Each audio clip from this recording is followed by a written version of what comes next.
Good afternoon. I'm Elizabeth Lindenmayer. I'm the acting director of the United Nations Study Program at SIPA, and I want to welcome you to this panel on the ICC and Africa on peace and justice.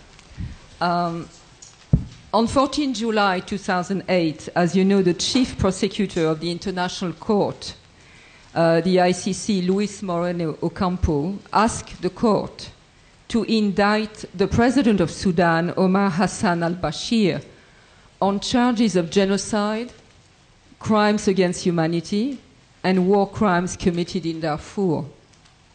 The indictment of a sitting head of state in a war-torn country was not unprecedented. Slobodan Milosevic of Serbia, Charles Taylor of Liberia, were all charged by international war crimes while they were in office. So has this been seen by some as a historic victory for human rights? It seems to demonstrate that no one, even a president, can enjoy impunity for crimes. Is the prosecutor taking a step towards a world constitution in which the barriers of national sovereignty are swept away in favor of the rule of law with global search and global reach?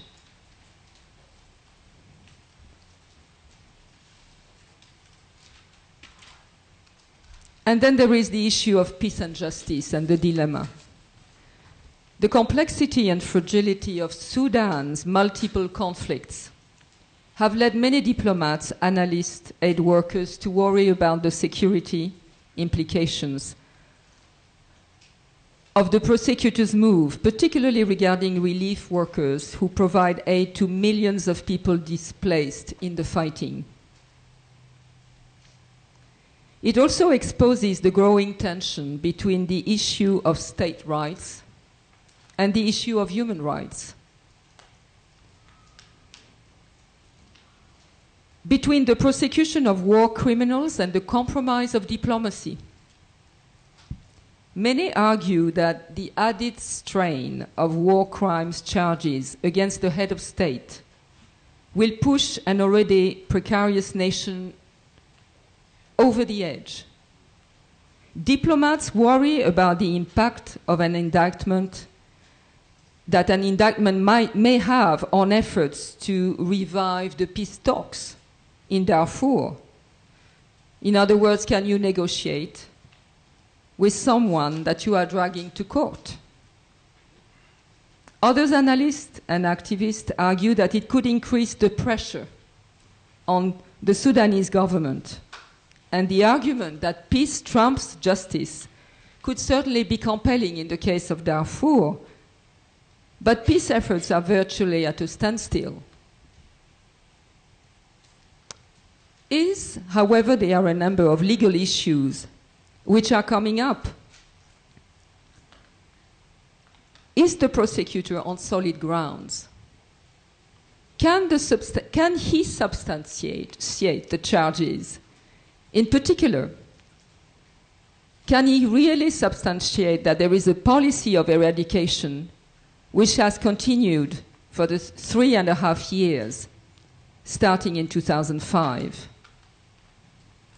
The ICC, which was set up in 1998, doesn't have unlimited jurisdiction. It does not operate like a regular criminal court. The ICC may have the law on its side, but whether he can win its case in the court of world opinion is a different matter, especially in Africa. The ICC's exclusive focus on African cases to date have created the perception on the part of many African states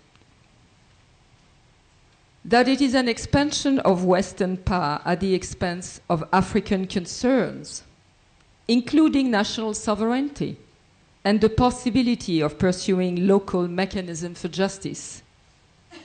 The AU was an early supporter of the ICC, but it is showing a distinct lack of enthusiasm for the direction of the court. Conversely, the US, who, like Sudan, is not party to the court, has become one of the strongest supporters of the prosecutor. The Sudanese government has rejected the legitimacy of the court, arguing that Sudanese courts are capable of prosecuting any crimes committed in their country.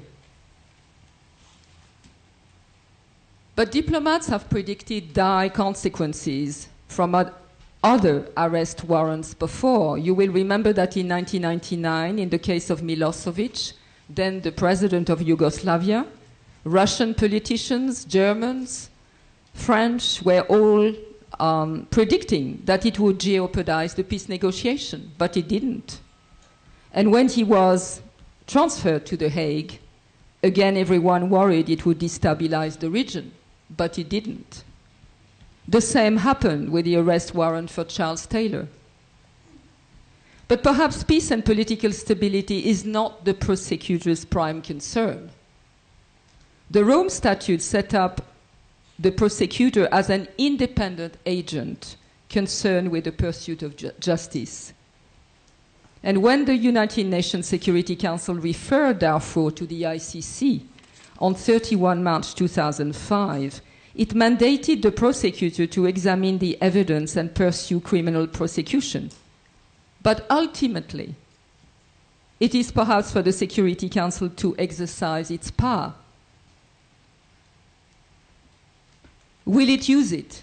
Will it coordinate the efforts? How and when an indictment can be used as a great leverage for achieving both peace and justice is a political decision which belongs, in a way, to the Security Council. The Council can decide to evoke Article 16, which would not be seen as a rebuff to the court, but as a use of the ICC to bring pressure to bear on the government. And that would delay the indictment for a year. No matter how we look at it, this is a very complex issue, which obviously requires a very complex solution. So to debate this complex issue, we have today an extraordinary panel. We have with us the permanent representative of Sudan to the United Nations, His Excellency Abdalmahmood Abdalhaleem Mohamed.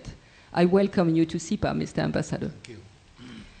We also have with us the Coalition of International Criminal Courts, Stephen Lamony. Thank you. And finally, not finally, but we have the United Nations represented by Vladimir Zhagora, who is from the Department of the Political Affairs of Africa. And last but not last, somebody who needs no introduction at SIPA, Professor Mahmoud Mamdani.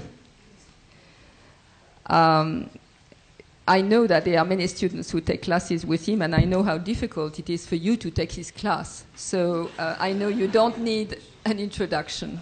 I want to welcome them, and I want to tell you that Professor Mamdani has asked to have the last word and to speak last. Like in any good diplomatic dinner, it's always the most important ambassador who speaks the last. So I will first give the floor to the permanent representative of Sudan. Mr. Ambassador, you have the floor. Thank you very much, Madam, and I'm very happy today to be here in the midst of this very brilliant audience, and also in the midst of towering personalities on the podium. For me, it is a privilege to be here because our voice has always been not heard, and maybe also we cannot cope with the strength of the Western media, which is always one-sided on issues pertaining to Sudan. I tried to bring with me some articles. I hope it can be also distributed. One about the controversial actions of the prosecutor of the International Criminal Court, a crisis of maturity. This is one article. And also, I brought, and I'm ready to bring more books on Darfur. This is complimentary for you, whoever would like to have more copies, you can write your name and your email. I will send it to you. But perhaps you can ask your very committed staff to distribute some of these books to whoever would like to have them, along also with this article. Because of time constraints, one cannot, of course, tell the whole story of this very important issue.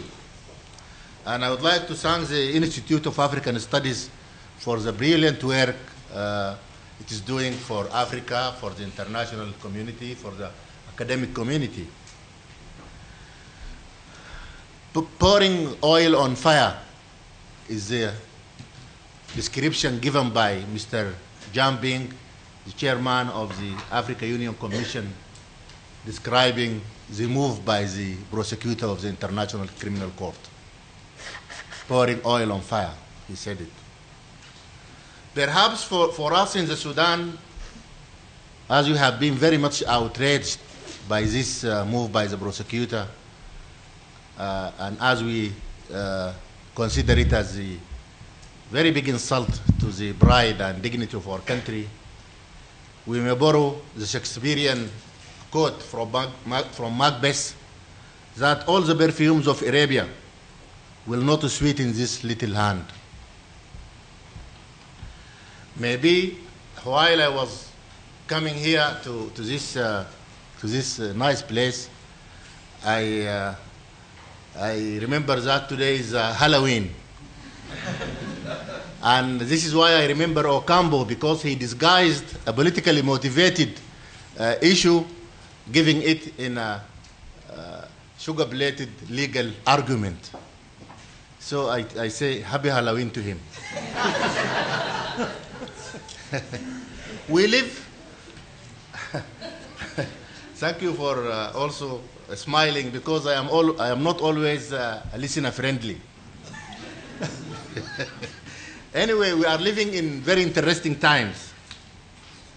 Very interesting times in which lies become weapons of mass destruction.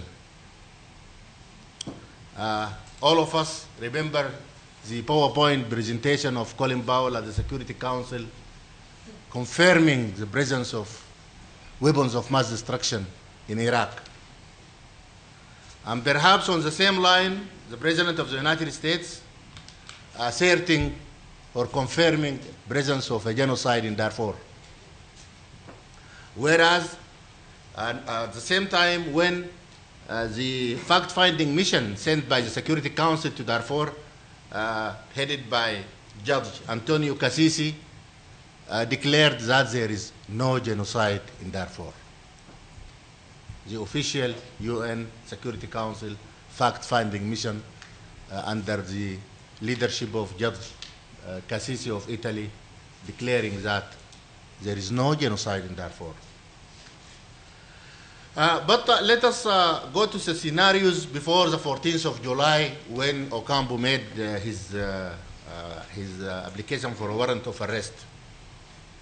At the country, up to the 13th of July, one day before Ocampo made his application, the two partners in the National Unity Government, the SPLM and NCP, reached a historic roadmap on the question of ABA, removing one of the biggest hurdles in the implementation of the Comprehensive Peace Agreement. And also, the Parliament, a week prior to that, passed the electoral law, ushering in a new era of social and democratic transformation in the country, and in which elections would take place next year, 2009, only next year. And also, this must be read also against a background of what we have been suffering in the Sudan throughout last decade or so. Indeed, the economy is improving. The latest Economic Commission for Africa report of the United Nations, the latest one, if you click on it, the latest ECA report found that Sudan and Angola are the top on the list in economic growth. The latest ECA UN report. And also, again, is the background that in the middle of severe sanctions, unilateral sanctions by the United States, the country was able to become an oil-producing country because of the success of our Look East policy, in which Chinese, Malaysian, and Indians came and took out our oil from the ground, and we are now an observer member of OPEC. We don't want to have full membership. We choose to be this stage observers. And also, so this is the economic and political scenario in the country.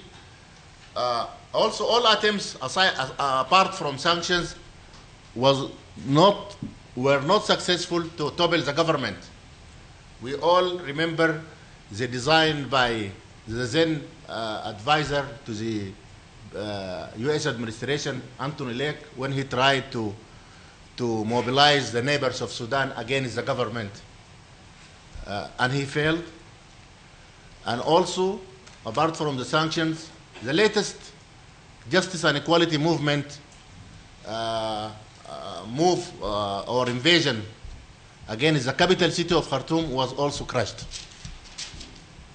So the scenario on the 14th or the 13th of July was that we are heading towards elections in 2009. We are improving economically. We are solving the CPA problems, and we are proceeding. And we are leaving most of the designs behind us. Then on the 14th came the application of a warrant of arrest by the prosecutor. And indeed, it was not difficult for us to know that it is absolutely politically motivated. It is the last bullet in a barrel to bring Sudan back to square one through a legal process, indicting a head of state. It was the last attempt within a political design. It is no more than that. It is not legal, and it will never be legal. And the result was that the president has become more popular in the country,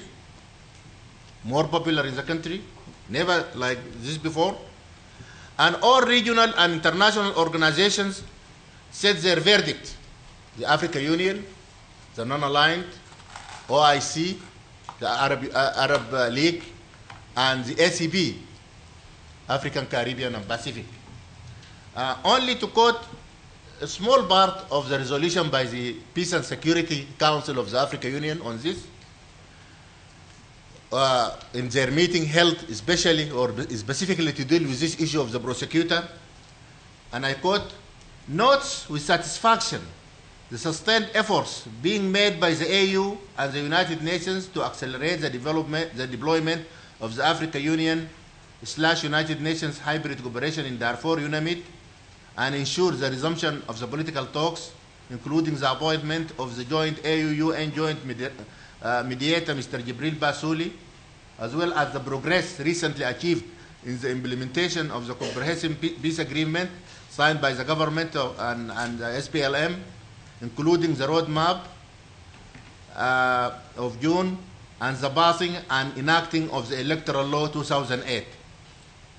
Then goes to say, expresses its conviction that in view of the delicate nature of the processes underway in the Sudan, approval by the pre-trial chamber of the application by the ICC prosecutor could seriously undermine the ongoing efforts aimed at facilitating the early resolution of the conflict in Darfur and the promotion of long-lasting peace and reconciliation in the Sudan as a whole, and as a result may lead to further suffering of the people of Sudan and greater destabilization with far-reaching consequences for the country and the region. This is the African Union verdict by the Africa Peace and Security Council.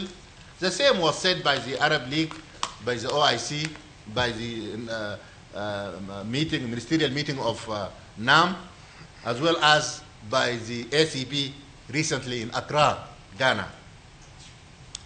Okay. The immediate impact of the application of Mr. Okambo was that the rebels are saying now we are not going to negotiate with an indicted government. This is what they are saying now. So the question and the move of the prosecutor is really with legal and political questions and controversies. Legally, we are saying Sudan is not member of the Rome Statute. Sudan, like other 3 members of the Security Council who are not members, China, Russia, and the United States, apart from other countries like India, like many other countries, East and West, are not members of the ICC. So, for the ICC to engage with a non-party, they should have made a special arrangement or agreement or an MOU with a non-party. This is according to the Rome Statute. They did not do that. So, we are not member of the Rome Statute. We are not bound by the obligations of the Rome Statute. According to the Vienna Convention of 1969, the Convention of Treaties, the major one on treaties, stipulates that you should not be bound by a treaty in which you are not a member. This is a golden rule, a guiding principle in international law. You cannot be member, or the obligations of a treaty do not go on you if you are not a member. This is in accordance with 1969 Convention, Vienna Convention on the law of treaties. So legally, we are not members. No agreement was made with the Sudan to accede as a non-member to this. And besides that, the prosecutor application is riddled with legal deficiencies, many legal deficiencies. Article 10 of the Rome Statute also stipulates that the ICC, the Rome regime, should not be inconsistent with guiding principles of international law. This is Article 10 of the Rome Statute, saying that this Rome regime should not be inconsistent with guiding principles of international law. And one of the guiding principles of international law is the immunity of heads of state. Immunity of heads of state. And this was conferred by the International Court of Justice in the case of the claim by the government of Belgium against the Congolese foreign minister. The International Court of Justice blamed the Belgium side, and they stressed or confirmed the immunity of the foreign minister of the Congo. Immunity of heads of state is a cardinal principle of international law, and denial of it is a very serious infringement on the issue of sovereignty of a state agreed since Westphalia, since the Treaty of Westphalia. This is whether you like it or not, this is the nation-state system inherited since Westphalia. The Charter of the United Nations confirms that, and immunity of states, of heads of state and government, is there as a cardinal principle. As I said, it has been repeatedly confirmed by the International Court of Justice. Okay, let us look to Security Council Resolution 1593 that refers the case of Darfur to the ICC. It is also flawed with a lot of deficiencies. This resolution, infamous resolution, exempts the United States from appearing from the jurisdiction of the ICC. Is it the universality of justice we are trying to achieve or to establish? Are anybody to give us lectures about the universality of justice, exempting some powerful and trying some whom they think are powerless? Some would say that, okay, you are not member of Rome Statute, but your membership in the United Nations should lead you to accept the obligations, your obligations as a member state of the United Nations. We say, okay, Sudan's membership of the United Nations does not make it an automatic member of the Security Council, or for an agreement like CEDAW, for example, or to be an automatic member of the ECOSOC. Each regime has its own rules of the game. Like the ICC, it is independent. It is not part of the or claiming to be not part of the United Nations, but it has a very strong Security Council influence.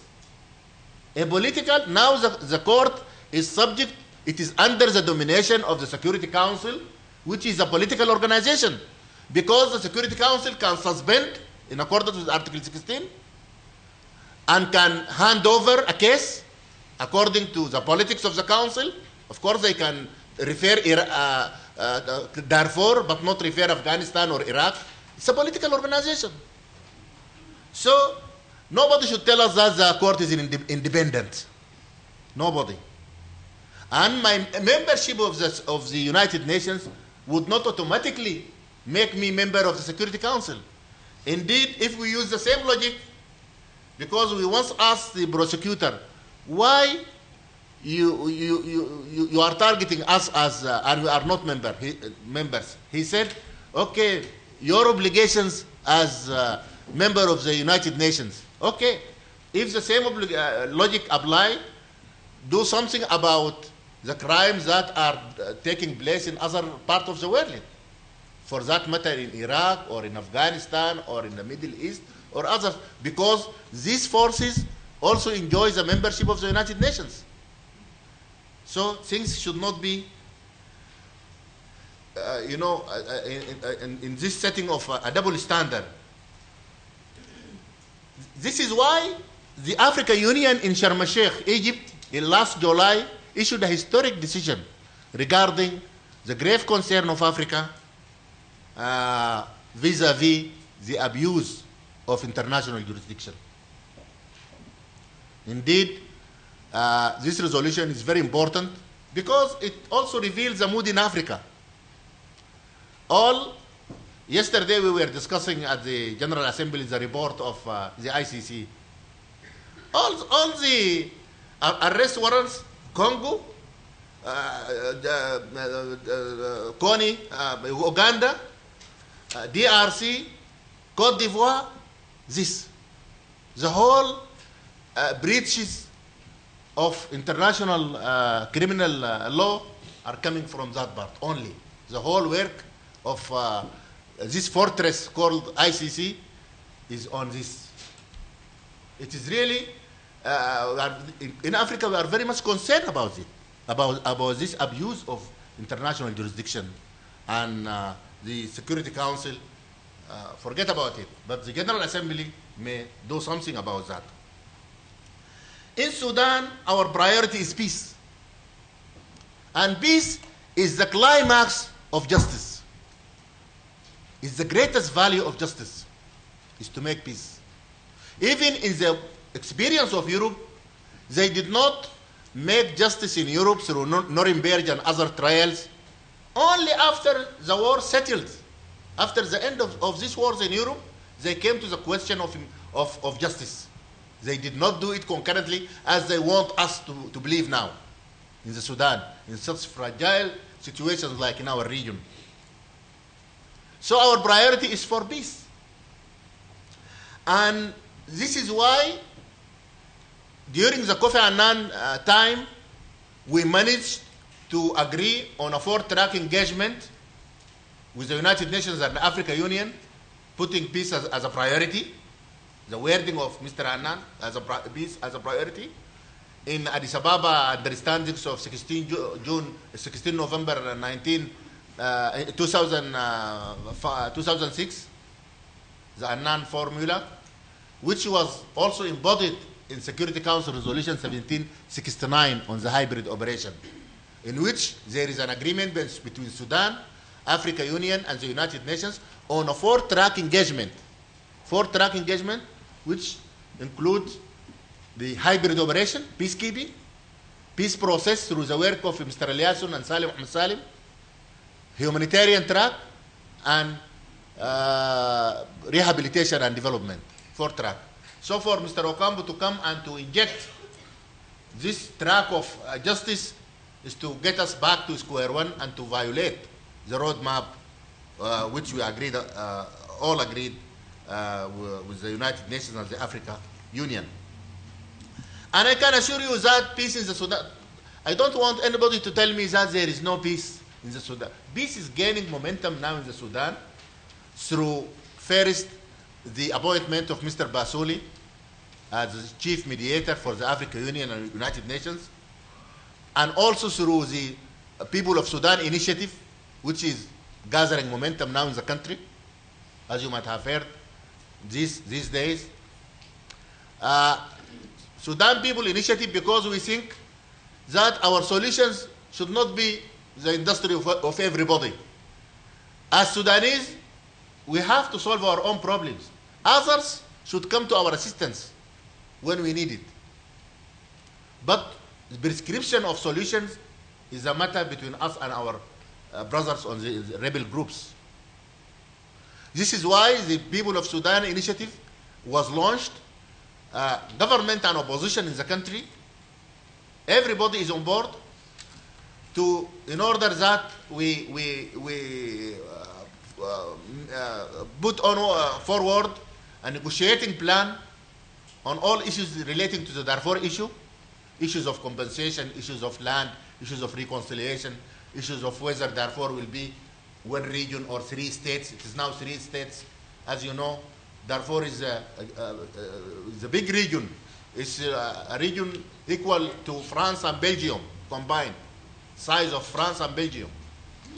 So some rebels' view is to have it one region like South Sudan. Others would like to have it 3 states like the current one. So the People of Sudan initiative is currently debating on the options for the solution of the question of Darfur, assisted also by the launching of the Afro-Arab initiative led by Qatar these days, and in which we would be having a meeting, ministerial meeting, for the initiators of the plan by end of this month, or first week of this, November, to organize and to announce something about when we would like to commence the peace process.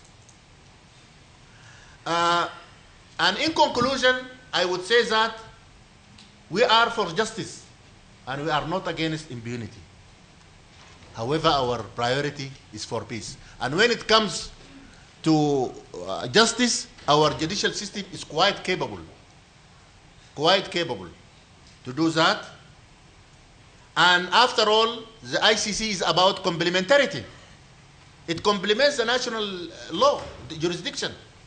It does not substitute your national judicial system. And after all, and at the end, justice cannot only be achieved through litigation, through going to the courts. In Africa, we have richness of legacies and of experiences, traditional and otherwise. And you have the example of South Africa.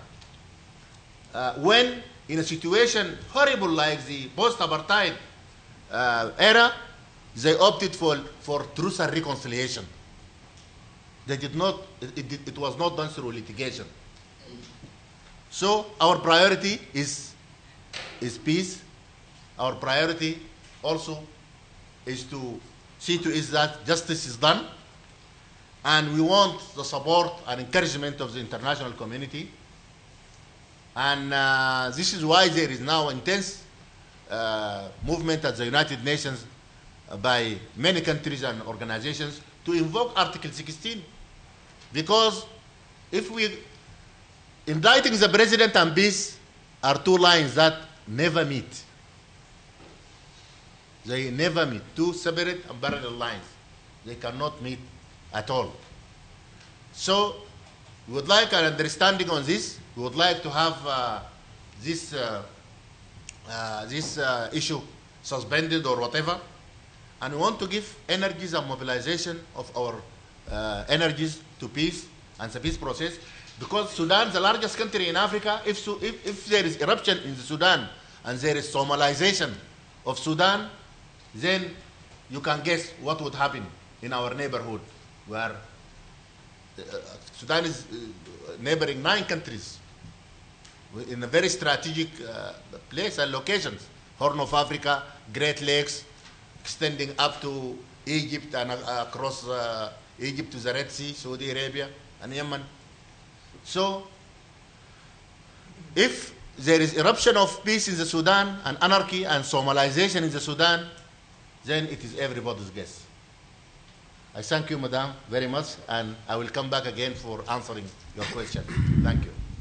Thank you very much, Mr. Ambassador, for sharing with us your views on, we know, a very difficult issue. We will ask now Stephen Lamony from the Coalition of the International Criminal Court to do the same. Thank you very much for giving me this opportunity to participate in this debate. I would like to start this discussion by giving you a brief background for the Coalition for the International Criminal Court, and after that I will go straight to look at the justice issues. The Coalition for the International Criminal Court is not an organ of the International Criminal Court. It's an independent organization. And it will continue to provide the most up-to-date information about the International Criminal Court, to help to coordinate global action to effectively implement the Rome Statute of the International Criminal Court. We shall always respond to the basic queries that you have and raise awareness about the ICC's trigger mechanisms and procedures as they develop, endorse, or promote specific. The Secretariat, that is the CIS Secretariat, does not endorse or promote specific investigations or prosecutions or take a position on the situations before the ICC. We have a network of over 2,500 civil society organizations the world over, and we have regional secretariats in The Hague and in New York. Our work is coordinated by regional coordinators in Africa, Asia, Europe, Latin America, the Middle East, North Africa, and we were established in February 1995 to represent, facilitate, and coordinate the work of the membership. I'll just give a brief about the activities, then we shall go straight into the discussion of the justice issues. Our activities include facilitating exchange of documentation and information concerning the ICC. Most of this information can be got on our website. We provide legal advice and research to the International Criminal Court. We facilitate meetings between the coalition and representatives of governments, the ICC officials, the UN, academics, and others involved in the ICC process. We convene sectoral caucuses which include women, children, faith, peace, universal jurisdiction, victims, amongst others. I already mentioned we promote awareness and we facilitate the presence of our members in The Hague. And lastly, we encourage qualified candidates from the state parties to apply for the several positions that are advertised by the International Criminal Court. Straight to the first question, which is, what does the indictment of a sitting head of state, Sudanese President Omar al-Bashir, by the International Criminal Court mean for sovereignty? You realize that in many countries, the head of state is immune from prosecution. I'll cite the example of my own country of origin, which is Uganda, where the president is immune from prosecution while he's in office. So the national legislation, the constitution, does not allow for a sitting head of state. and I would assume with other countries it's the same. However, having said this, when it comes to the jurisdiction of the International Criminal Court, the official capacity of an individual is irrelevant. If he or she has been aiding or abetting crimes, given that the crimes that the court deals with are so grave and the sovereignty of any individual who commits any of these crimes is overruled in a sense. Just to elaborate more on Article 16, the one that I've just mentioned, the relevance to official capacity of an individual. Article 27, paragraph 1 reads, "The Rome Statute shall apply to all persons without any distinction, based on official capacity. In particular, official capacity as the head of state or government, a member of government or parliament, an elected representative or a government official shall in no case exempt a person from criminal responsibility under this statute, nor shall it, in and of itself, constitute a ground for reduction of a sentence." Paragraph 2, immunities or special procedural rules which may attach to the official capacity of a person, whether under national or international law, shall not bar the court from exercising its jurisdiction over such a person. Ideally, it is difficult to get hold of a head of state. You can cite precedents, for example, I mentioned Slobodan Milosevic, Radovan Karadzic, to get hold of them while they're in power. And it's implausible that a ruling head of state will turn himself in even when he has been indicted for certain crimes, or that the foreign troops of that country will go ahead and arrest him, because usually the heads of states have more power in any state. So it's only possible that he will be turned in when others, including government officials or the army generals, hand him over, an example being Slobodan Milosevic. This is also, I doubt, whether it's going to be possible in any country where a head of state has been indicted. Slobodan Milosevic was transferred to the International Criminal Tribunal of Yugoslavia when his successor struck a deal with the tribunal to transfer him over. That's how he got there. On this very question, I conclude that it's my personal opinion that state sovereignty should not be used by any government to distract attention away from the core issues of human rights abuses and accountability of individuals who perpetrate these crimes. Still sticking to the justice issues, now looking at question 2, is the ICC jeopardizing the peace process, or is there an immediate and legitimate mandate to seek justice? I'll start from the point that the preamble of the Rome Statute of International Criminal Court and Article 15 of the Rome Statute outline the duties of the prosecutor of the International Criminal Court, which I will highlight to you shortly. Generally, the Rome Statute is not involved in any peace processes. It does not take that into consideration. The role of the prosecutor is only to assess whether there is a reasonable basis to open investigations and then to investigate. That is how narrow the mandate of the role of the prosecutor is. Any process involved in peace does not fall within that. The preamble of the Rome Statute affirms that the most serious crimes of international concern to the national community as a whole must not go unpunished, and that their effective prosecution must be ensured by taking measures at the national level and by enhancing international cooperation. The state parties and the NGOs and individuals that met in Rome in 1998 with the idea of forming International Criminal Court were determined to put an end to impunity for the perpetrators of these crimes and thus contribute to the prevention of such crimes the world over. Let me just take you through Article 15 of the Rome Statute, which deals with the duties of the prosecutor. Paragraph 1 reads, "The prosecutor may initiate investigations proprio mutuo." This is using his own initiative or motion on the basis of information of crimes within the jurisdiction of the court.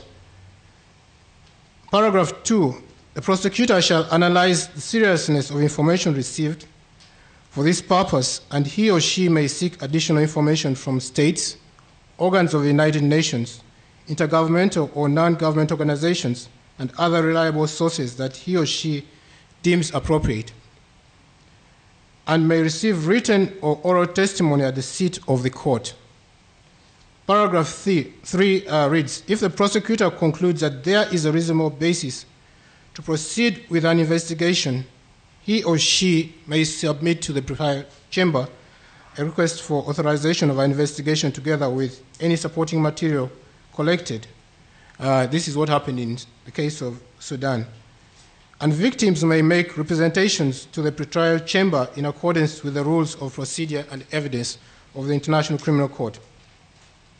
Paragraph 4, if the pretrial chamber, upon examination of the request and supporting material, considers that there is a reasonable basis to proceed with an investigation and that the case appears to fall within the jurisdiction of the International Criminal Court, it shall authorize the commencement of a Rome Statute of International Criminal Court investigations without prejudice to subsequent determinations by the court with regards to the jurisdiction and admissibility of a case. Paragraph 5, which is basically the second last paragraph in this article, reads, the refusal of a pretrial chamber to authorize the investigation shall not preclude the presentation of a subsequent request by the prosecutor based on new facts or evidence regarding the same situation. Lastly, if after the preliminary examination referred to in paragraphs 1 and 2, the prosecutor concludes that the information provided does not constitute a reasonable basis for an investigation, he or she may inform those who have provided the information, and this shall not preclude the prosecutor from considering further information submitted to him or her regarding the same situation in light of new facts or evidence. In conclusion, it's my personal opinion that peace processes should not be seen to shield individuals who commit grave crimes of whatever caliber. Thank you. Thank you very much. We have heard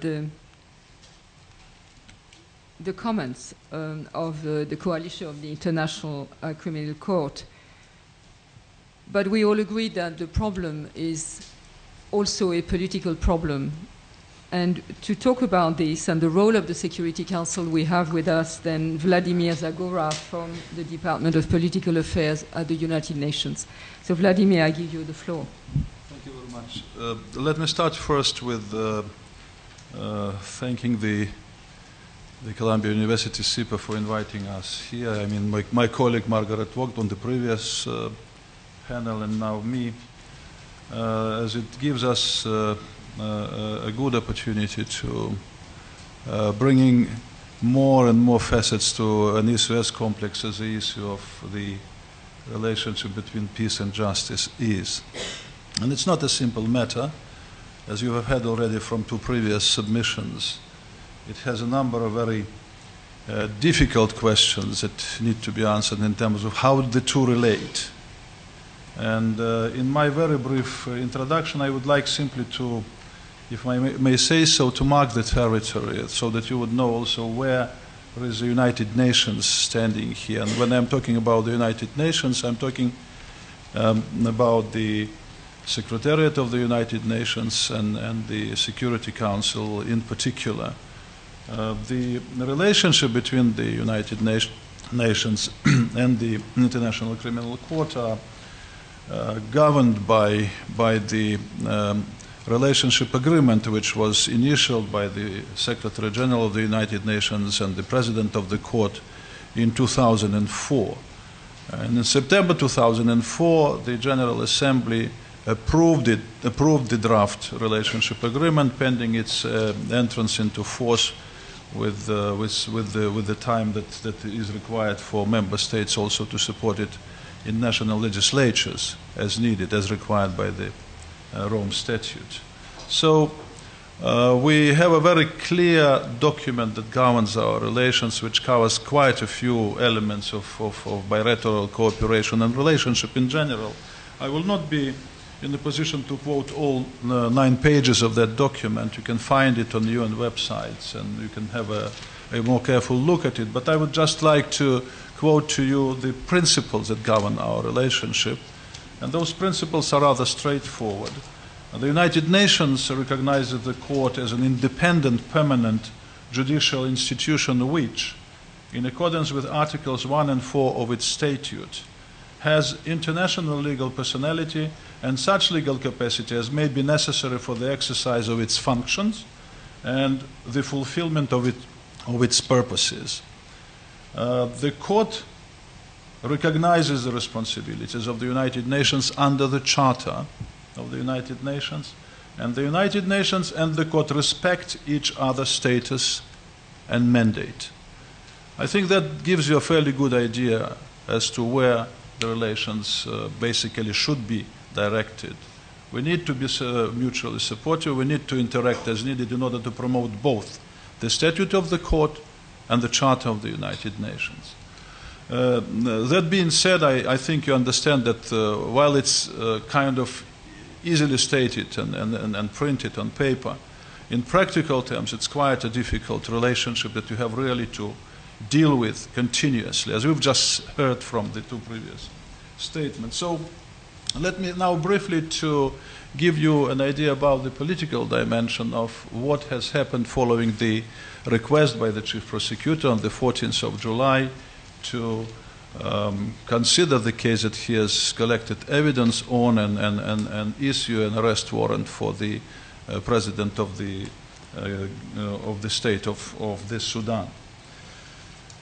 As you know, Mr. Moreno Ocampo filed 10 charges, including 3 counts of genocide, 5 counts of crime against humanity, and 2 of murder, allegedly committed by President al-Bashir through members of the state apparatus. It's specifically stated in the document. I again also would remind you that if you want to look at those documents, they are all available on the ICC website. You can actually find them and read them, all of those documents, including this one. So it's a fairly lengthy document. So on 15th of October, that is about 2 weeks ago, the ICC pretrial chamber in charge of the case, which consists of 3 judges, issued a decision requesting the chief prosecutor to submit not later than 17th November additional supporting materials in relation to some confidential aspects of the prosecution's request for a warrant of arrest for the Sudanese president. So we now have to wait until such evidence will be provided to the panel. In the meantime, as you've heard already, members of the international community have displayed different reactions to this decision, to these activities, and the government of Sudan position, you've just heard about it. You know also that the reaction of the organization of the Islamic Conference, of the League of Arab States, of the African Union was definitively negative, and the decisions which were adopted by those organizations, they basically require some careful political assessment. The African Union Peace and Security Council, in fact, contended that a prosecution would undermine the peace process efforts in Darfur and may not be in the interest of the victims and justice. That's the text of the decision by the Peace and Security Council. As you can see, it's a serious disagreement with the political expediency of the decision to pursue legal prosecution. And it does mean that there is a very strong opinion among member states of the United Nations, including those who are signatories and parties to the Statute of Rome, that the arrest warrant against the president of the country who is in active duty may undermine the efforts which, as everybody believes, should have particular attention now with regards to Darfur. Now, the Peace and Security Council further requested the Commission of the African Union, an executive of this organization, to establish an independent high-level panel made up of distinguished Africans of high integrity to examine the situation in depth and submit recommendations to the Council on how best the issues of accountability and combating impunity could be effectively and comprehensively addressed. So, again, a political decision was taken to see whether same kind of issues as are raised in the submission by the chief prosecutor actually are valid in the opinion of this organization. And this is already a dangerous path, as you can imagine, given the political sensitivities involved. Now, talking about the reaction of the United Nations, as you know, it is only one institution in the system of the United Nations which can actually affect the decisions of the ICC, and already it was told today not once that Article 16 specifically provides for it. But I would like also to quote it to you so that you would see how exactly, you know, what is the language that is being used in terms of potential Security Council's involvement in the activities of the ICC. The article reads that no investigation or prosecution may be commenced or proceeded with under this statute for a period of 12 months after the Security Council in a resolution adopted under Chapter 7, this is very important, of the Charter of the United Nations, has requested the court to that effect. That request may be renewed by the Council under the same conditions. That is extended further for 12 months, for 12 months, for 12 months, under Chapter 7. So during the meetings with the senior officials from the member states at the beginning of the General Assembly this year, the Secretary General was also in those meetings discussing the issue of the ICC, of Darfur, and his position on this question was that in accordance with the relationship agreement that we signed with the ICC.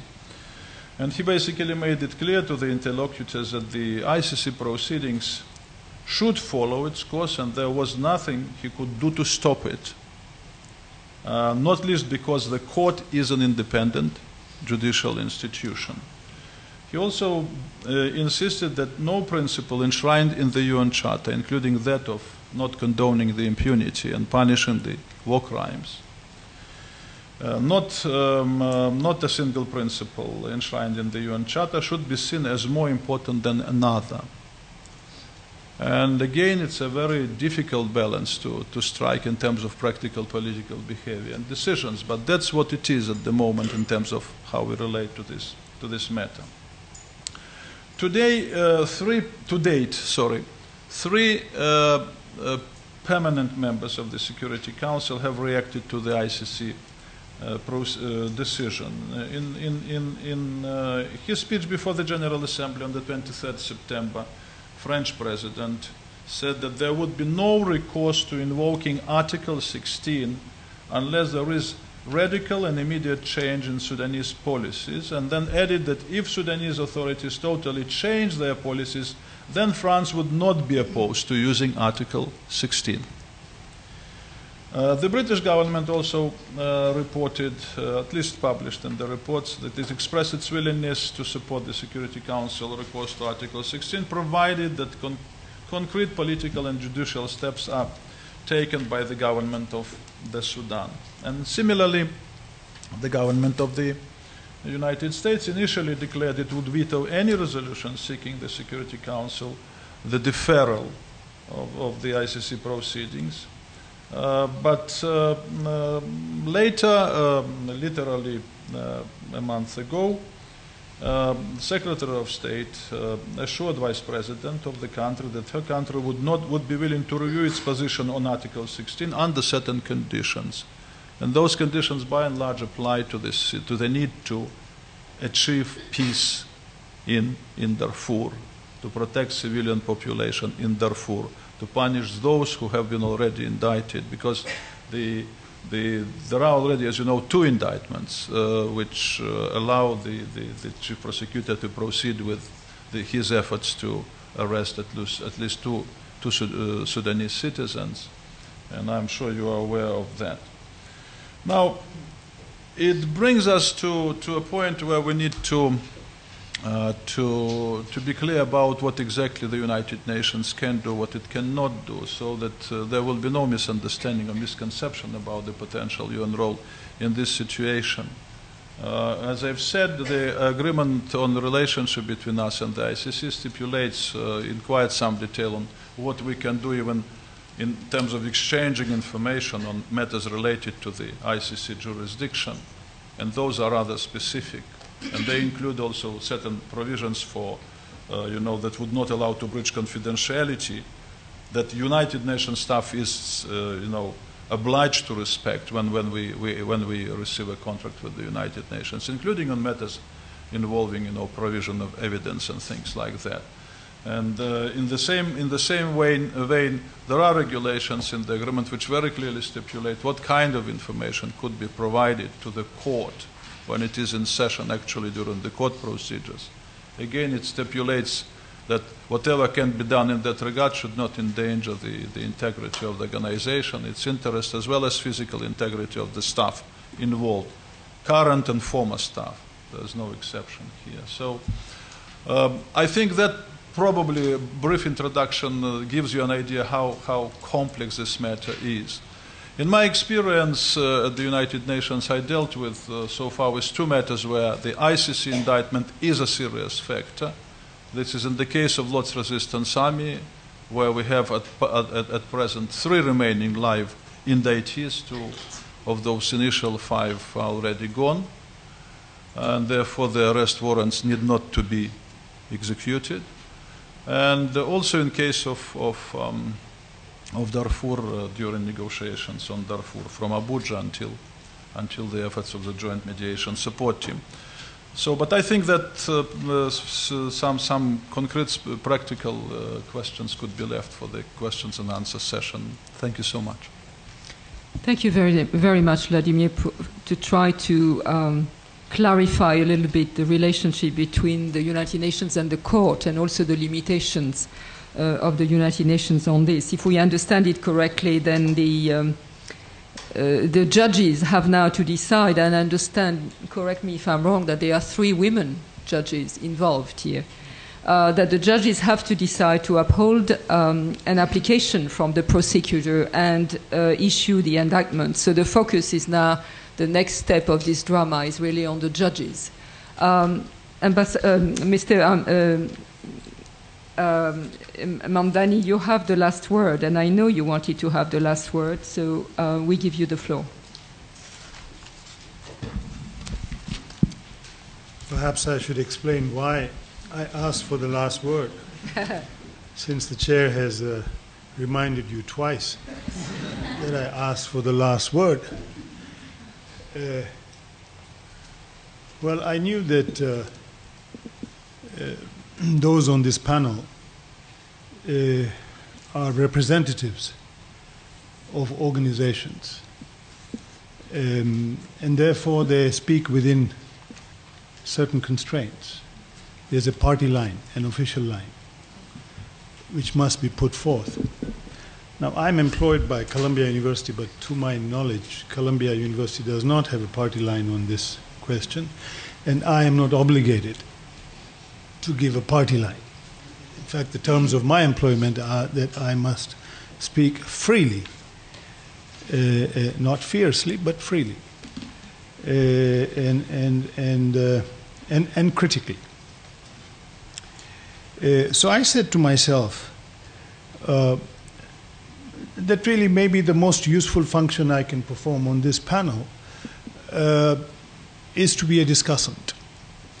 And you can't be a discussant if you go first or second or third. You have to go last to be a discussant. That's my request, that I go last. So let me say something about what I think are the key issues that have come up here, and try and open them up.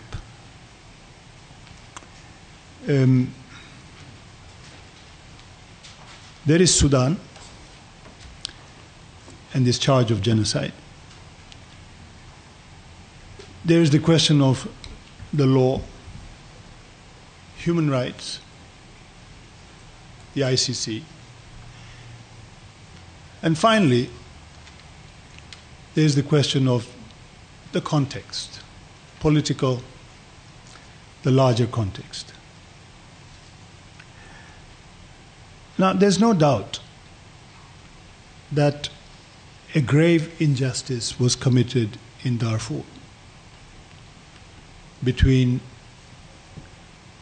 February 2003 and September 2004. There's no agreement on the scale of this injustice. The US government has an audit agency called the Government Accountability Office. In late 2006, the Government Accountability Office constituted a panel of 12 experts chosen by the US Academy of Sciences. And it asked these experts to look at 6 different studies of how many people were killed in Darfur. The studies ranged from the high estimate by Save Darfur Coalition and Steve Hagen and Eric Reeves of 400,000 plus killed, and a low estimate by World Health Organization, and an internal study of the US State Department itself of roughly about 70,000 killed. But actually, the estimate was even lower than 70,000 because WHO said that out of the 70,000, roughly 80% had died from dysentery, diarrhea. They were mainly children, and mainly the effects of drought and desertification. 20% had died from direct violence. Now, usually in these kinds of studies, you take direct and indirect effects of violence, so that if violence stops medical supplies from coming in and you still die of dysentery, you hold it as part, as an effect of the violence. Except that in the case of Darfur, the desertification had begun long before the violence began. It was over a period of 4 decades, 100 kilometers, the extension. It's the length by which the Sahara had extended, pushing populations from the north down south. Anyway, these panel of 12 experts met, and they said consistently, all of them, that the high-end estimates were methodologically unscientific. The extrapolations were completely unwarranted. You can see it on the website. Just go to GAO and you'll find and said that the more credible estimates were from the low-end studies. This report was given to the US State Department, which agreed with the report. It was then submitted to US Congress.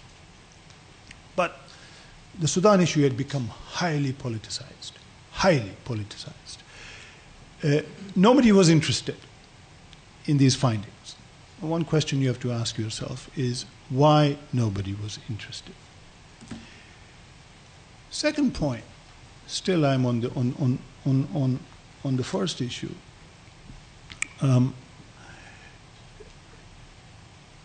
There were 2 sort of verdicts on the killings in Darfur: the UN Commission and the US Congress.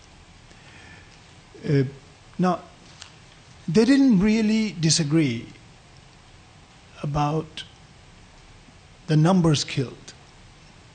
If you read the report, the disagreement is not about numbers, unlike the Government Accountability Office. The disagreement is about what to call it. That's really the disagreement. Is it genocide or is it counterinsurgency? The UN Commission said it's counterinsurgency. The US said it's genocide. Now, this is an interesting question, and I urge you to think about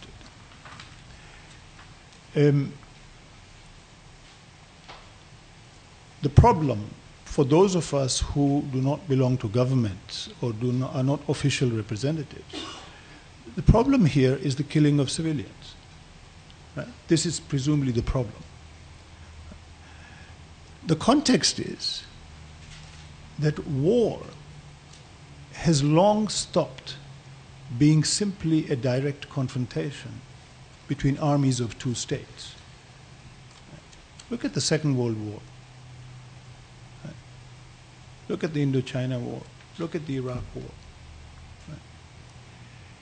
Whether it's war, counterinsurgency, or genocide, the killing of civilians is actually much more than the killing of soldiers. This is, I believe, a provable fact. And yet, we are being told that there's something different about genocide. What is different about genocide? What is different about genocide is that you can kill your own people, that's not genocide. Right? Genocide is if you kill a different people, either race, religion, has to be a different. Just the ambassador here was saying, well, what about Iraq?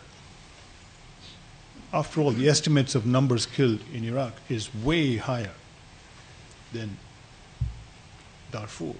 In Congo, it's way higher, in both cases. But I just want us to think about this question. We live in an era where victims claim everywhere, all over the place, claim to be victims of genocide. You don't just have to look at Darfur. Look at the killing of Muslims in Gujarat. So they're victims of genocide. Right? Look at northern Uganda, the 90% Acholi population put into camps by the Uganda government. They say they're victims of genocide. Right? And all perpetrators have an alibi. Counterinsurgency. Somehow we presume that if it is counterinsurgency, there's no problem. I mean, something is wrong. Something is very wrong. We are assuming that there's something which is normal violence. I won't call it good violence, but normal violence. And there's bad violence. And we've put something called genocide in this slot called bad violence. And we're unwilling to look at the normal violence. We think that's part of interstate relations. That's part of sovereignty. After all, war is what states do and outside, and counterinsurgency is what states do inside. Well, really? Next issue. ICC. At the time the Rome Statute was signed, the US representative to the UN, John Bolton, wrote a paper in a law journal saying why the US should never sign the Rome Protocol. In the paper he said, imagine if we sign the Rome Protocol, according to this protocol, the US could be indicted for its aerial bombing of Europe and Japan. It could be taken and rightly convicted. And the President of the US and the high political officials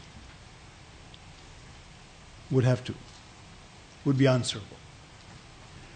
Imagine, he wrote in that same article, Israel could be indicted for preemptive attack in 1967 and for its conduct in the occupied territories ever since. This is intolerable, wrote John Bolton.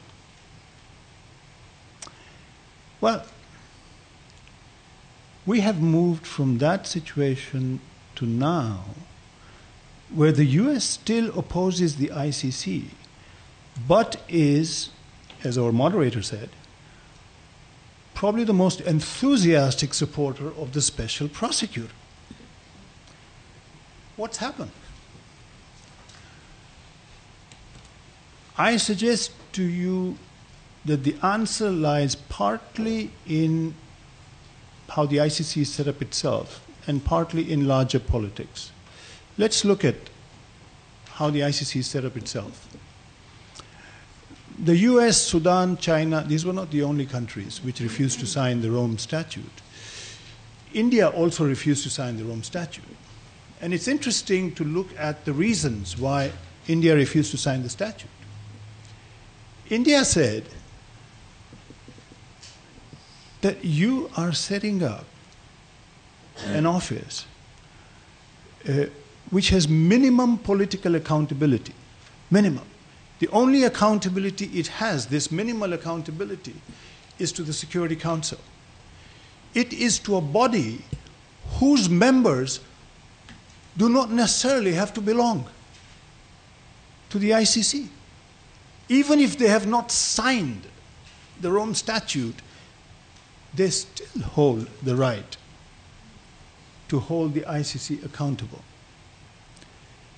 India, which at that point, and still, is not a member of the Security Council, it might change its mind when it becomes a member of the Security Council, India said, well, this is simply turning the ICC into an instrument of big power politics. Second thing India said is what the Sudan ambassador has said, which is you can't, people who don't sign treaties cannot be held accountable by those treaties. We're not dispensing with the law of treaties. A larger issue, I think, is the relationship between law and politics. I know many people believe that it's a great thing that we have human rights standards and now an instrument, the ICC, by which we can hold the worst perpetrators in this world, no matter how powerful, we can hold them accountable. But I would like to caution you. I'd like to caution you because I'd like you to think through the relationship between law and politics. In a democracy, ask yourself the question, what is a legal issue and what is a political issue? Who decides? The decision in a democracy is always a political decision. Always, without exception.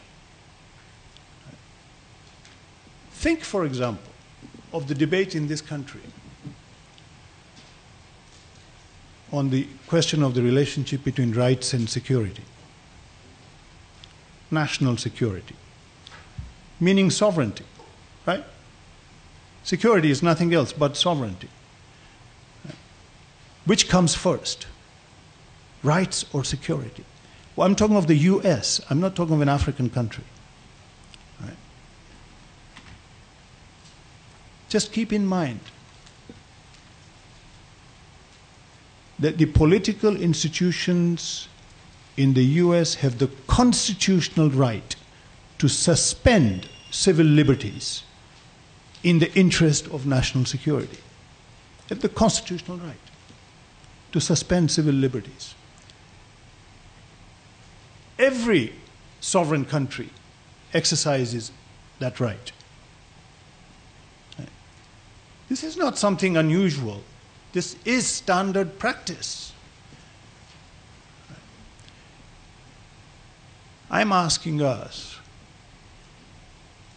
to realize that nowhere in the world is there a place where human rights standards obtain regardless of time and place and context. Nowhere.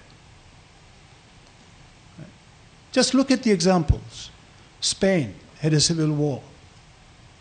Decided that the only way to stop this civil war was amnesia. Amnesia. The amnesia continues for decades. Post-Soviet Europe, Eastern European countries decided if we open the books and make public who informed on whom, we will have a civil war. We shall not open the books. Why? Well, we don't have the unity. We don't have the unity to be able to withstand the kind of crises this will generate. I agree with those who are pointing to, the African experience is the same. Right? Let's remember, Nuremberg is an exception. There's a problem with turning Nuremberg into the rule, because Nuremberg requires victory. It requires victory. It's victor's justice. It requires that one side wins. But if you don't have victory, as in South Africa, there was no victory. Right? The anti-apartheid forces did not win. There was a settlement, Kempton Park. And what was Kempton Park? What is the lesson of Kempton Park? The lesson of Kempton Park is twofold. First, forget. Second, first, forgive. Second, don't forget. Forgive if perpetrators acknowledge what they did. Forgive them. Provided the rules are changed. Provided they cannot repeat it. Provided there is political reform. That was South Africa. Mozambique, same thing. Renamo, which carried out the most heinous torture, right? Children's torture, cutting fingers, right? Turning them into perpetrators like the LRA in northern Uganda. Renamo sits in parliament. It's not sitting behind bars. That's the only way they could stop the civil war. Southern Sudan. Read the CPA. The CPA was impunity for both sides. Nobody to be held accountable provided the rules change. Provided reform. What I'm saying is, only those who are sovereign can reform. Right? Only those who are sovereign can reform. Don't hold others to standards to which you do not hold yourself. There's a CNN poll 2 weeks ago that a majority of the youth in this country believe that the elections of 2000 were stolen. Right? What do you want to do? Bring in the ICC? Yeah? And you know what will happen? You have a civil war. Better win the next election. The price, well, it was a huge price, I agree. I mean, from 2000 to 2008, the price was huge. It was paid by the world at large. But still, I think, the lesson is the reform to be durable has to be internal. Any reform imposed from the outside is not and cannot be durable unless we develop the capacities in each of our cases, unless we develop the political capacity to reform and sustain the reform. It's a pipe dream. It'll just be politicized like the ICC. Look, the US experience is, whenever you've had a special prosecutor in this country, there's always been the possibility of that person turning into a rogue prosecutor. Remember the rogue prosecutor who hounded the Clintons? Because the special prosecutor is not politically accountable and therefore is subject to being captured by whatever forces are politically dominant at the time. That's what has happened to the ICC prosecutor. He's been captured by the very forces which oppose the ICC and has become an instrument of the foreign policy of particular states. Thank you.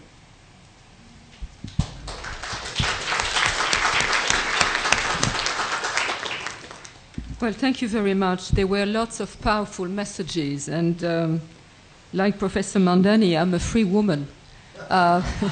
So I would like just to go back to a few of those points. The most powerful point that I think Professor Mamdani made this afternoon is really the question of whether immaculate human rights exist, or whether they are at the end the outcome of a political process. and have to be considered in that context. And I remember so well being in the negotiation in the Security Council at the time of Rwanda, when the same member state who rushed so much to call Darfur a genocide did not want to pronounce the word when already 600,000 people had been cut into pieces, and how much the Council wriggled out of the word of genocide and finally called it acts of genocide so that the Convention on Genocide would not be triggered. And that is a very good example of how justice is always to be seen in a political context. I also remember very well when there was this debate on genocide for Darfur, and the UN was calling it act of insurgencies, and the US was calling it genocide. And I remember Kofi Annan saying, but who cares what you call it at this point? Call it a chair if you want. But there is a humanitarian situation. Do something about it. This is what he told the member states. So the power of words in politics. I think we have heard a lot of opinions about a very complex subject, and we have a good example of the dilemma. It's nearly agonizing of the international community who, on one hand, want to uphold two human rights principles, wants to support the ICC, at the same time has to bear in mind that it can jeopardize peace, and has to bear in mind the security of the people of Darfur, the security of all the aid workers working on the ground. And here is the dilemma. So what do you do? I want to ask the other members of the panel if they have any comments on what has been said so far, and then I would like to open the floor to question and answer. Does anybody want to take the floor? Yeah. Yeah. I just want to make a number of clarifications. Starting with the one on the law of treaties and whether or not the International Criminal Court can intervene in a state that has not signed the Rome Statute of the International Criminal Court. Under Article 13b of the Rome Statute, there is a provision that, just like the Sudanese ambassador said, that the Sudan is not a state party to the ICC and thus cannot be subjected to the laws of the Rome Statute. Under Article 13b of the Rome Statute, there is provision that a crime of a serious magnitude can fall under the jurisdiction of the International Criminal Court if it has been referred to them by the Security Council. This is what happened in the case of Darfur. Secondly,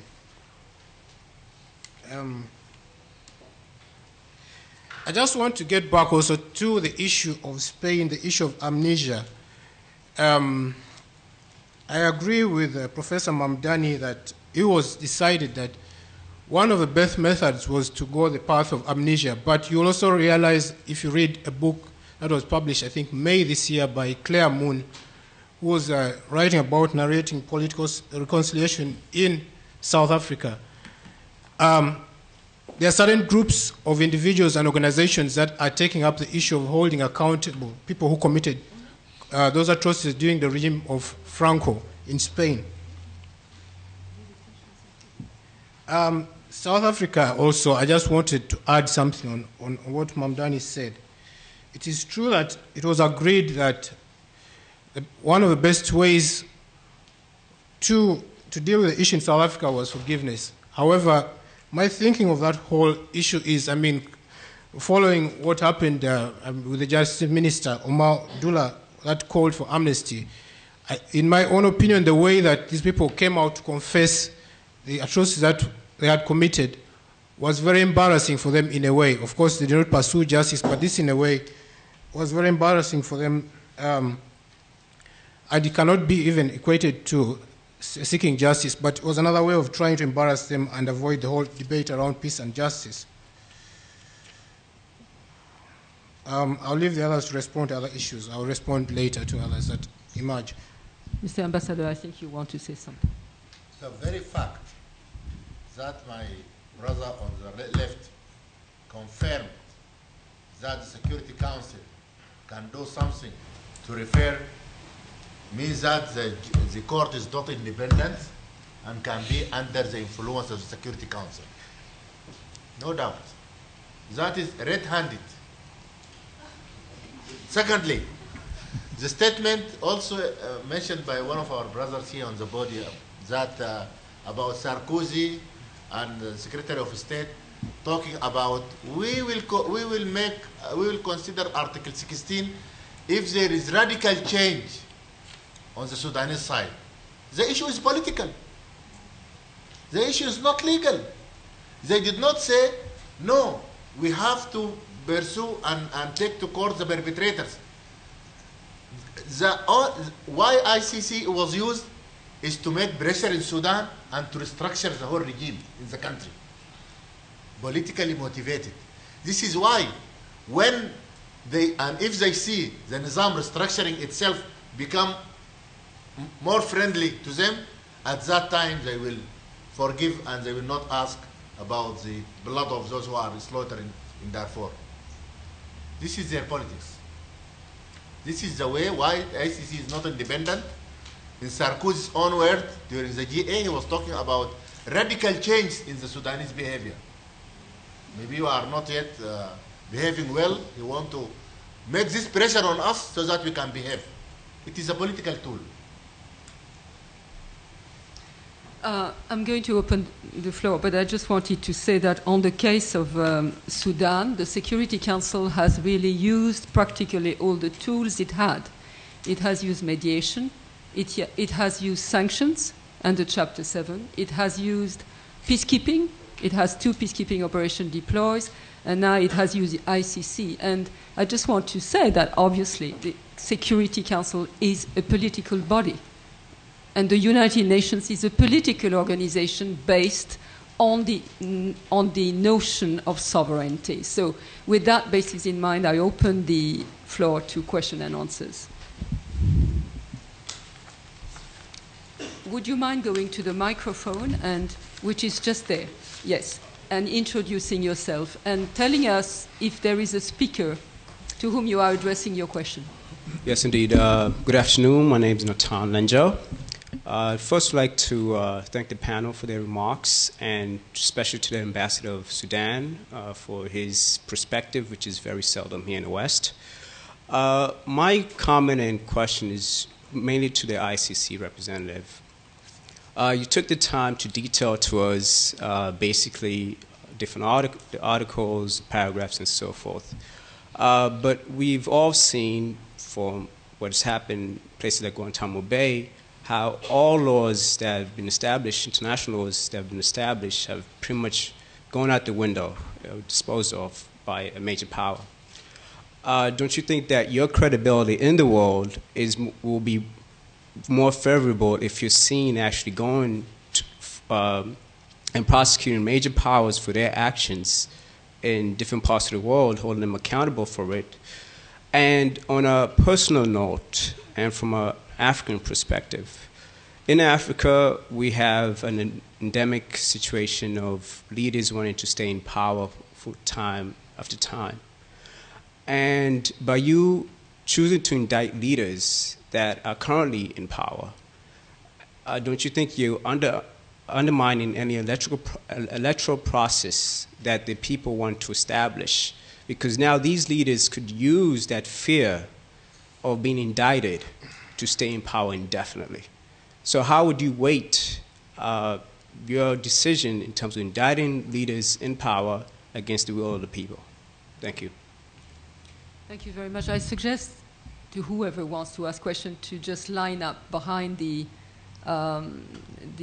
microphone, and we may take more than one question at a time. So if you don't mind just going there. And in the meantime, I think the question was addressed to Mr. Lamony, so you have the floor. Okay. Thank you. The question about whether the ICC will gain credibility if it goes after prosecuting major world powers, and then you also tie that to the issue of trying to prosecute certain dictators in Africa would make dictators stay into power. I'll state this and I'll reiterate that the ICC, the mandate of the ICC is to go after individuals that commit crimes, whether it is head of state of a major power that has committed atrocities, or an African head of state, or a head of state from any other party. Once there is evidence linking that individual to having committed those atrocities, at some point in time, just allow me to go back to the issue that was raised by my neighbor here from Sudan. That mentions the trigger mechanisms of the ICC. There are 3 trigger mechanisms. There are 3 ways, basically, in which a situation can be referred to the International Criminal Court. One of them being a state's party, referring the situation that's happening in its country to the attention of the prosecutor. Secondly, you have the prosecutor himself making his own initiative to go and investigate the allegations of atrocities that have been committed after receiving information from different parties. Then thirdly, from the UN Security Council. Now, once the prosecutor gets information from any of those 3 sources, and that will answer also the same concern that was raised about the prosecutor being compromised, being used as a political tool or whatever. Article 53 goes in detail to outline the steps that the prosecutor takes, looking at issues of peace and justice, views of victims, and all that, looking at all of that. After obtaining all that information, he or she will then submit that evidence to the pretrial chamber, which will look at that evidence and determine whether there is a need to continue with issuing a warrant of arrest or not. Should the prosecutor, in the course of carrying out his investigations, also discover that there's not enough evidence to proceed with that case, he or she has to inform the pretrial chamber. So basically what I'm saying is, no matter the status of an individual, superpower or not, if there is evidence linking that person, the prosecutor will have jurisdiction to intervene in that case. Now, with regards to the threat of indicting a head of state who is alleged to have committed atrocities, and that threat may in the long run result into him staying into power. I've not come across any precedent with that regard, but my personal opinion is, like, assuming it's a democracy, any democratic state, the people are the ones who determine who stays in power or not through the electoral vote. That would be my response to your question. Thank you. Okay. Thanks. Thank you.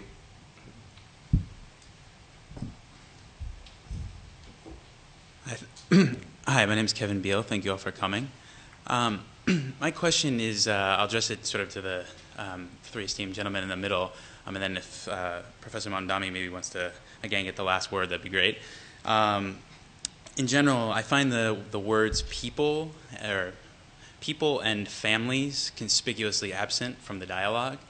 And I'm wondering, as I hear sort of the defense of what seems to me legal text, or the interpretation of legal text by a select few people, probably located far from the country in which we're dealing with, or the place we're dealing with. And also I hear the fears of sort of regime change in some respects. I wonder if part of the consensus, finding a dialogue of consensus, is getting back to sort of the nobility of saving lives, which is something I think that's part of the redefinition of human security at the United Nations, and working towards that. And I wonder if anyone would like to address how the legal or political systems that you're speaking about are failing to, in the end, save lives. So it's an open question. Whom are you asking the question to? I guess either of the gentleman in the middle there. Thank you. Vladimir, you have the floor. I hope I'll be able to answer all the questions that you've asked. Okay. Which probably will be quite difficult, as they're rather comprehensive in substance. You know, peace and justice, the relationship as such, we're trying kind of to size up how comprehensive the challenge is, and it is very comprehensive. would prefer, for instance, in the interaction with the issues which refer to the situation when there is a case of mass violence which resulted in massive loss of human life, particularly of the civilians, to be referred to as a war, where the arms are being used mostly, although not necessarily only the arms could lead to that, such as famine, for instance.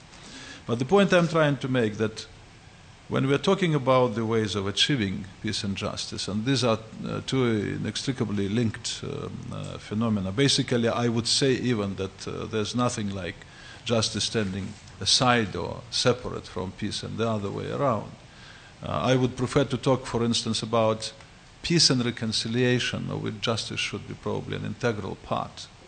And that's how, in the experience I had, at least in northern Uganda, quite intensely, including during discussions with the person who everybody knows by now, Joseph Kony, is that it's not about justice that we are talking actually, but indeed about the understanding of what is fair, what is not, at the level of an individual, down there in Africa. And when we approach this problem of peace and justice at that level, then we inevitably have to replace justice with the word reconciliation. The agreement that has been so far, the protocols that have been so far signed by the delegation of the LRA, regardless of its status, it has trust of Kony, so we consider it that this is the right delegation who did it. But the substance of the agreements, of the protocols, very clearly establishes a very developed approach to the issue of justice through reconciliation at the level of the traditional system of justice, which exists there in northern Africa for three main ethnic groups which were affected by the LRA insurgency. The Acholis have their own system, which is called Mato Aput, and the Tesos and the Langis have their own systems, which also are being named there and will be used in terms of achieving justice. But it will mean also very much reconciliation. It is very true that none of these systems cannot possibly deal with the matter of genocide or war crimes or some kind of massive violence, because they were all derived from the fact, from the experience that if, for instance, a loss of human life happens or major loss of property, then this happens not often. It's uncommon. And therefore the system and all three systems in all these three ethnic groups are based on, by and large, on 4 or 5 main elements, of which, for instance, blood cleansing is one, public repentance is number 2, then compensation is number 3, and so on. If those things are there, then reconciliation is achieved, which also brings justice, because compensation is an expression of justice being brought. So the way the representatives of the government and the Lord's Resistance Army were negotiated, it was very clear they are trying to achieve just that in wider terms. And from this, I can develop that, but I understand that I don't have sufficient time to do that. So I just wanted to say that when we are talking about issues as complex as peace and justice, and when we are invoking the phenomenon, and we bring in the notion of genocide, we have to be clear that this is an exception, and it's also a legal exception. It doesn't happen often, even in legal terms. The specifics of the genocide as a crime, are such that you really have to prove it, and the most difficult part, as probably is the proof of intent, that it was deliberate and it was done in an organized manner and targeted specific group of the population, whatever is the unifying factor for that group of people. So when we are talking about it, when we are talking about peace and justice and genocide is part of it, we have to see also a wider range of issues to be addressed while we are dealing with this crime. Because we may punish.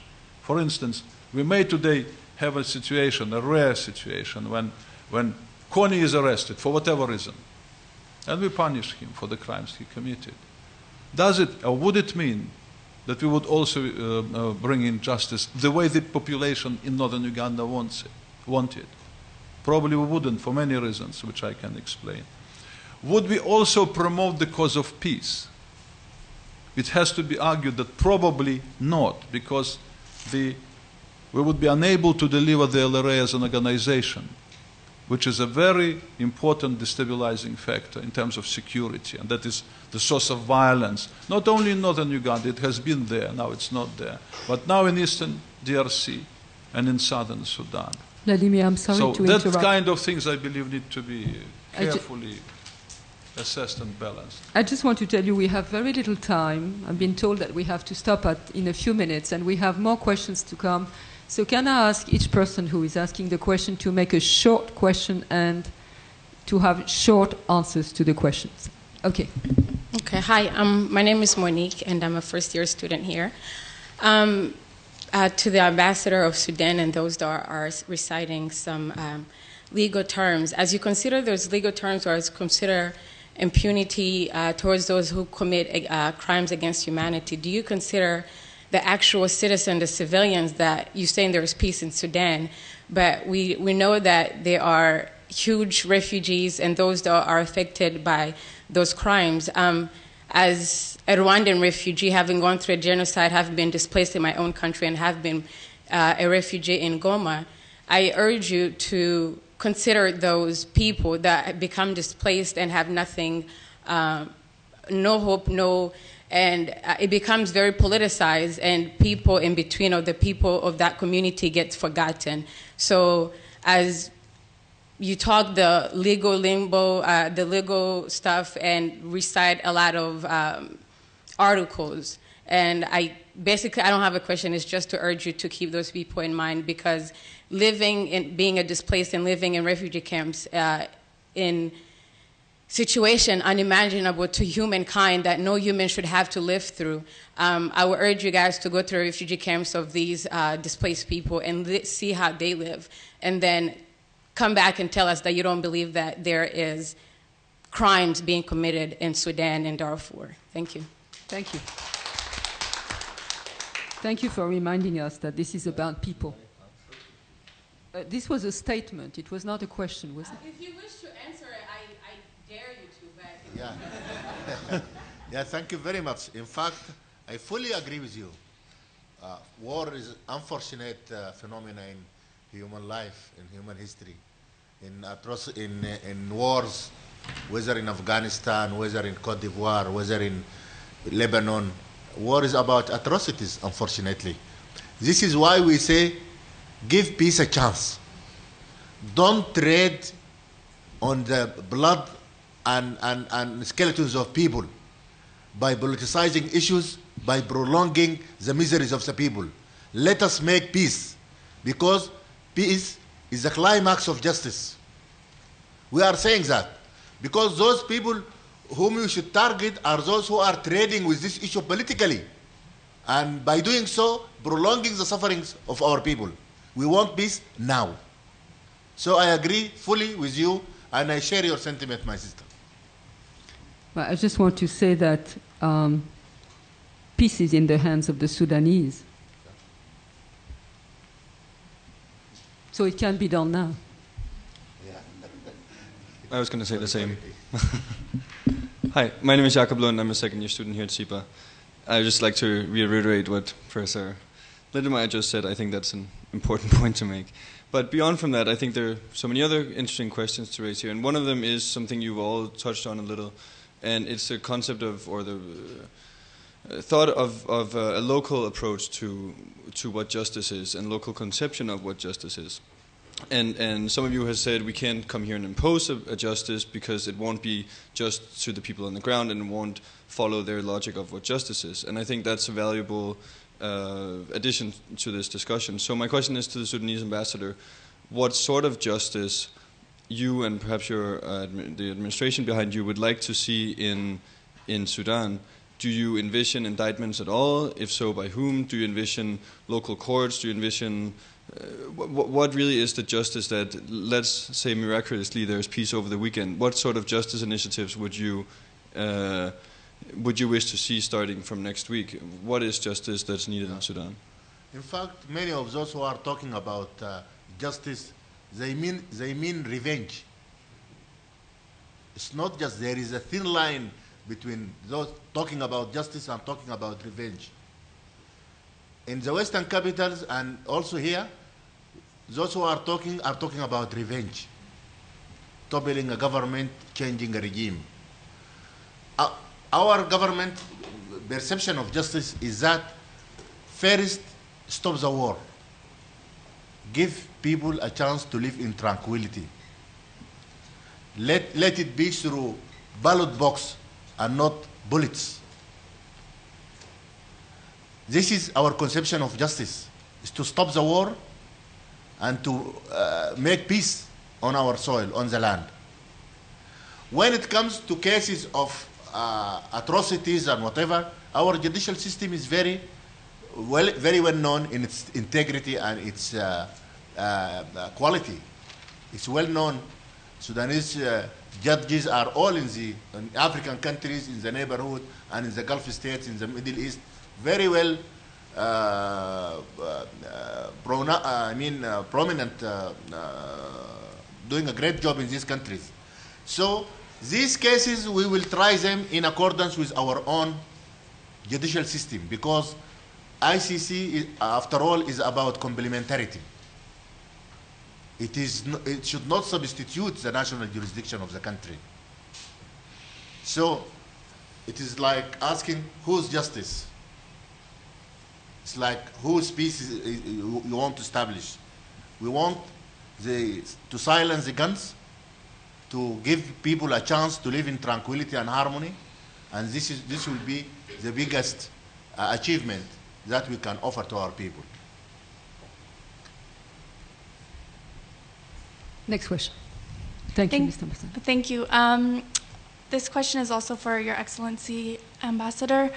I understand that you do not want to sign on to the legal treaty of the ICC, but I'm wondering, because of your constitution, which outlines that the presidency, as far as I know, that the presidency has 2 5-year terms, whether Bashir will be running for president in the next election this coming year.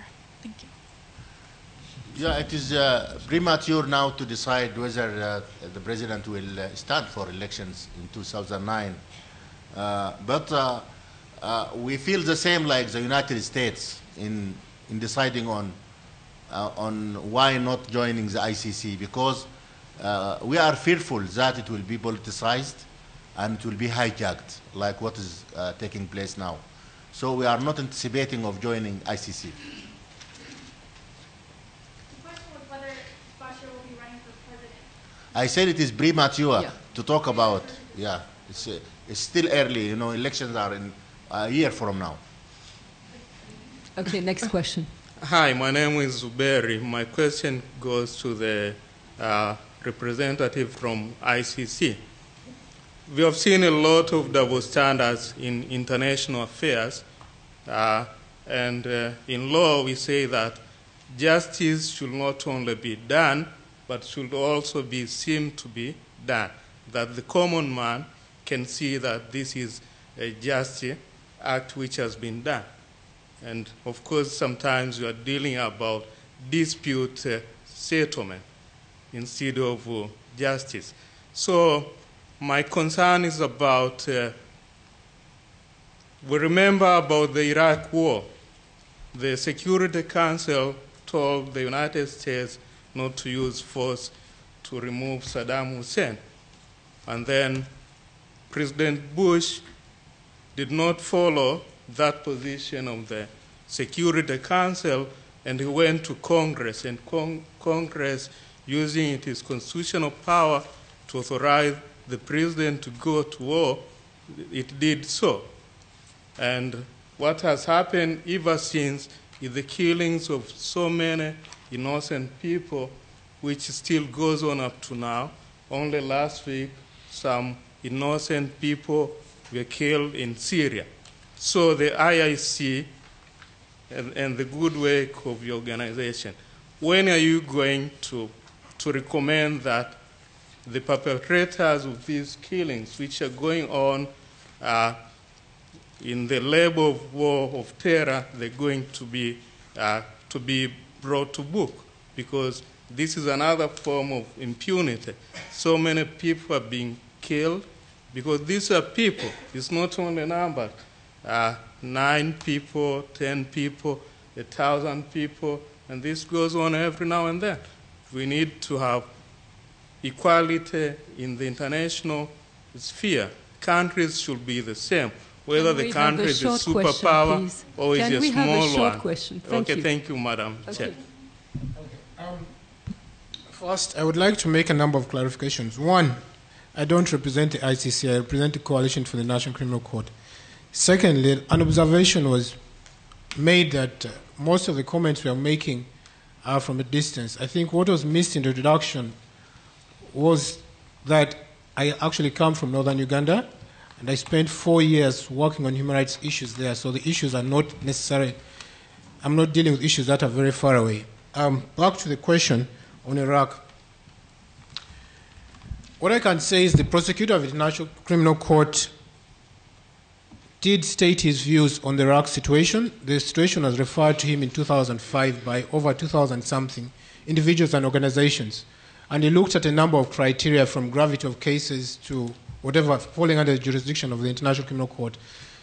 I don't remember it very well because I read it about 3 years ago. But what you can do is look at the website of the International Criminal Court and you'll find what he said about the situation in Iraq, Venezuela, and Colombia. Okay, we'll take the last question. Thank you. My name is Matt Moore, and I'm a first-year student here. My question is for Professor Mamdani. Professor Mamdani, if I've understood your argument, I think you're suggesting that the term genocide isn't usefully applied to the situation in Darfur, and that's in part because of disagreements about the numbers of people killed, and also because of the changing nature of war. And also, part of your argument is that the international community shouldn't try to hold the leaders of Sudan accountable because of the potential for the ICC to be politicized. So my question for you is, what would your recommendation for a policy for the international community be if we're not supposed to try to hold the leaders there accountable?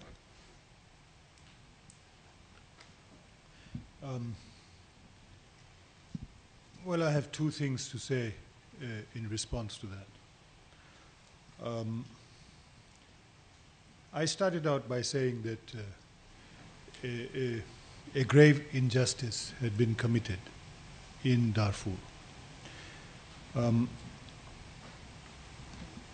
Perhaps I should have elaborated and said, numbers aside, the nature of the injustice in Darfur is no different from that in northern Uganda, from that in eastern Kivu, from that in Mozambique, from that in Angola, from that in the Mano River countries, Sierra Leone, Liberia. In all these instances, perpetrators and victims tend to belong to different ethnic groups, in all of them. And the reason for it is because of the way the African state was constructed in the colonial period. Somebody asked a question earlier about the language being used by the international community, what has been formalized as responsibility to protect. Let us remember that this is a language which has a long history.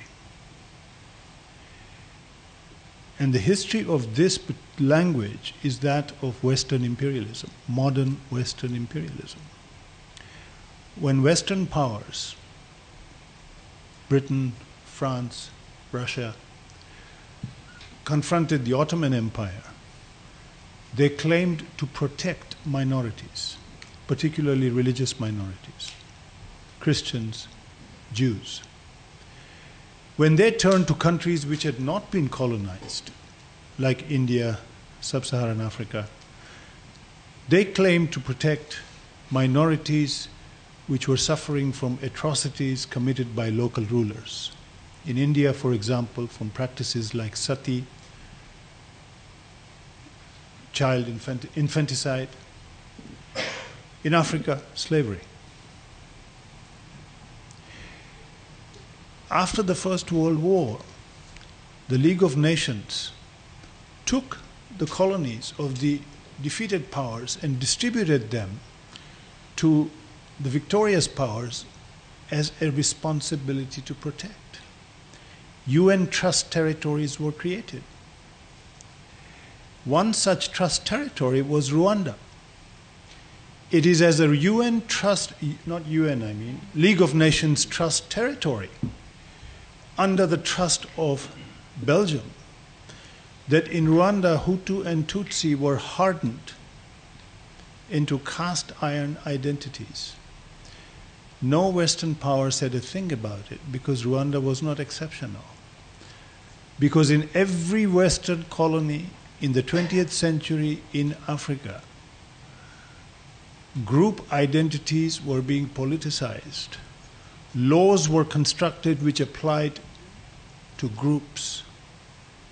Politics was being organized in a way where mobilization was of groups. What you see in Africa today is not a creation after independence. Neither is it African tradition. It is a specific creation of the colonial period. In my view, the definition of genocide could be applied to political violence in every African country today, which is why it opens it up to politicization by the big powers, and in fact has been politicized by the big powers. There was a genocide in Rwanda, but there's been no genocide in Darfur. There hasn't. What has happened, Darfur is the site where genocide has been instrumentalized, politicized, and turned into, well, part of the arsenal of the foreign policy of particular countries. I want to say a second thing. Since our representative of the coalition behind the ICC comes from northern Uganda, I want to say that the ICC came into northern Uganda in a very particular context. That context was when the Ugandan parliament passed an amnesty law. The president was opposed to the amnesty law because the president said there should be no amnesty for the leadership of the LRA. The president had no power in law to revoke the amnesty law passed by parliament, so he turned to the ICC and he brought in the ICC, and the ICC then charged the leadership of the LRA, scuttling the prospects for peace in Uganda by another decade. Just think about it as you go home. Thank you.